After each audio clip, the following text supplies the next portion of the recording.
பெண்களுக்கு எதிரான குற்றங்கள், சட்டம் ஒழுங்கு பிரச்சினைகளை தடுப்பது குறித்து முதலமைச்சர் விஜய் தலைமைச் செயலகத்தில் ஆலோசனையில் ஈடுபட்டிருக்கிறார். தமிழ்நாடு தலைமைச் செயலாளர் சாய்குமார், உள்துறை செயலாளர் மணிவாசன் ஆகியோருடன் முதலமைச்சர் விஜய் இந்த ஆலோசனையில் ஈடுபட்டிருக்கிறார். தமிழ்நாடு காவல்துறை இயக்குநர் சந்தீப் ராய் ரத்தோர், சிங்கப்பெண் சிறப்பு அதிரடிப்படை ஐஜி பவானி ஸ்ரீவரியும் பங்கேற்றிருக்கிறார்கள்.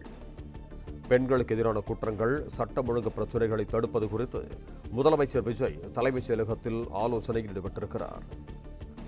தமிழ்நாடு தலைமைச் செயலாளர் சாய்குமார், உள்துறை செயலாளர் மணிவாசன் ஆகியோருடன் முதலமைச்சர் விஜய் ஆலோசனையில் ஈடுபட்டிருக்கிறார். இது தொடர்பான கூடுதல் விவரங்களோடு இணைகிறார் எமது செய்தியாளர் பாண்டியராஜன். வணக்கம் பாண்டியராஜன், உங்களிடம் இருக்கும் தகவல்களை சொல்லுங்க. தலைமைச் செயலர் தமிழ்நாடு முதலமைச்சர் விஜய் அவர்களுடைய தலைமையில் தமிழகத்தில் இருக்கக்கூடிய சட்ட ஒழுங்கு பிரச்சினை தொடர்பாக காவல்துறை உயர் அதிகாரிகளுடனான ஒரு ஆலோசனை கூட்டம் என்பது தற்போது தொடங்கி இருக்கிறது.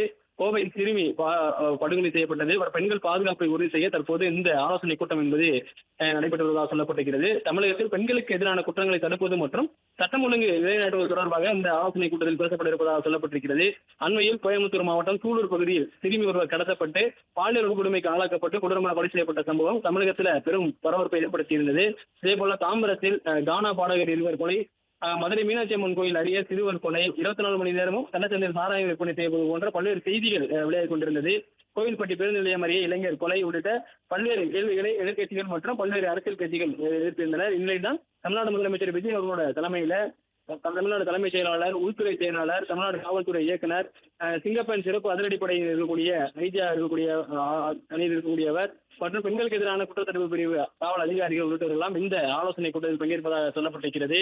இந்த சந்திப்பு முடிந்ததன் பிறகாக பல்வேறு தகவல் வெளியாகலாம் என எதிர்பார்க்கப்படுகிறது. குறிப்பாக இதுவரை நடந்த இந்த சட்ட ஒழுங்கு பிரச்சனைகள் குறித்து எடுக்கப்பட்டிருக்கக்கூடிய நடவடிக்கைகள் என்ன, இது போன்று நடைபெறாமல் இருப்பதற்கு என்ன செய்ய வேண்டும் என்பது குறித்தெல்லாம் தமிழ்நாடு முதலமைச்சர் தலைமையில் இந்த ஆலோசனை கூட்டத்தில் பேசப்பட இருப்பதாக சொல்லப்பட்டிருக்கிறது.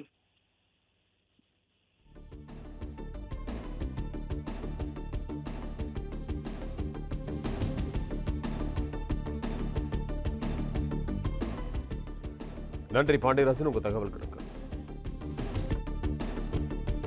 பிளே ஸ்டோர் மற்றும் ஆப் ஸ்டோரில் இருந்து பாலிமர் செயலியை QR கோடு மூலம் பதிவிறக்கம் செய்யுங்கள். செய்திகளை உடனுக்குடன் பெறுங்கள்.